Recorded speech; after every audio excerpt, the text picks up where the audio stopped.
Wow, what's going on, Cardinal Nation?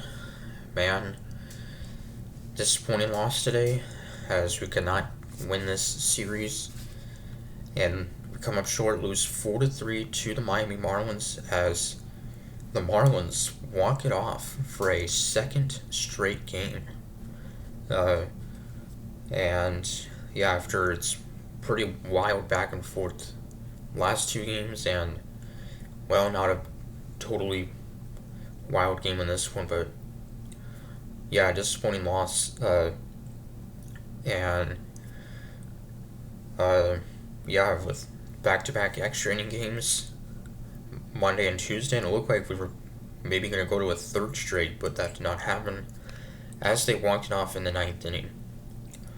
So, Cardinals were originally supposed to have Kyle Gibson get the start. However, he did not start, was scratched, uh, and instead Matthew Liberatore got the start. Uh, and Gibson, who actually was just activated off the bereavement list, uh, was scratched due to back tightness. So hopefully nothing too serious. Hopefully won't have to go on the IL or anything.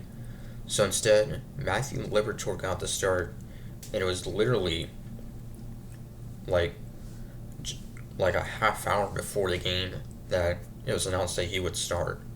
So, and he would pitch into the fourth inning and give up 2 runs. The 2 runs he allowed were home runs, actually back to back, by Brian De La Cruz and Jesus Sanchez, actually the first two hitters in the Miami order. So, 2-0 Marlins after one. They could have gotten more. They got a double and a walk, but then a double play and a fly out. So only 2 runs. But then the top of the second, Nolan Gorman would get us on the board to make it 2-1 with a long homer, his 16th of the year, and RBI 34. That would make it a 2-1 game. And then Brendan Donovan with an RBI single to tie it up 2-2 just like that. And fortunately with strand runners on second and third. But just like that, we would tie it up 2-2 off a Marlin starter who also got a kind of last minute start. Yanni Chirinos was called up from the minors and got the start, his first start this season with Miami. And then Chris Roycroft would come in, get one out in the fourth, and then the Marlins strand a runner in the fifth. And then Marlins go up 3-2 in the bottom of the sixth as pinch hitter Dane Myers with a sacrifice fly to make it 3-2. Kyle Lehigh would then come in. And then we would tie it up 3-3 in the top of the seventh. Mason Wynn would score on an error by the third baseman Jake Berger. That was off the bat of Paul Goldschmidt, who then advanced to second on the error. So then, in the bottom of the seventh, Kyle Lehigh, a 1-2-3 seventh inning to keep it tied. And then the top of the eighth, Nolan Arenado, leading off the inning, would be hit by a pitch on the first pitch of the inning, and he would have to leave the game, and was replaced by Jose Fermin, and suffered a bruise hitting in his right elbow, and currently he's day-to-day, so, hopefully nothing too serious with Arenado. He did not play in last night's game, but just a day off. So, hopefully he can avoid IL. So then, Lehigh, a scoreless eighth inning. And then the bottom of the ninth with Ryan Fernandez on the mound trying to send it to extras again for a third straight game.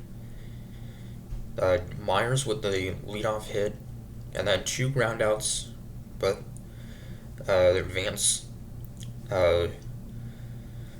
the runner to second, and then uh, second baseman Otto Lopez with an RBI single that would win it for Miami 4-3. So tough loss to lose in walk-off fashion again. So, but great work by Kyle Lehigh out of the pen. 2 1/3 scoreless innings. So, and Matt Carpenter 2 hits. Also 2 hits for Arenado before he left, and 2 hits for Brendan Donovan. So, 3 strikeouts for Alec Burleson though. So now we will be heading to Birmingham, Alabama to face the San Francisco Giants for one game only before we'll face them the rest of the weekend in St. Louis. So, should be pretty cool. But also, sad news as last night, Hall of Famer Willie Mays passed away at the age of 93, I believe. And pretty sad. Long-time San Francisco Giant, one of the best of all time, 24-time All-Star, made one of the most iconic catches ever, and yeah, and it seems like pretty much be honoring Willie Mays at that game in Birmingham. So, historic Rickwood Field. Both teams will be wearing throwback Negro League style jerseys. So, till then, Counix saying go Cards.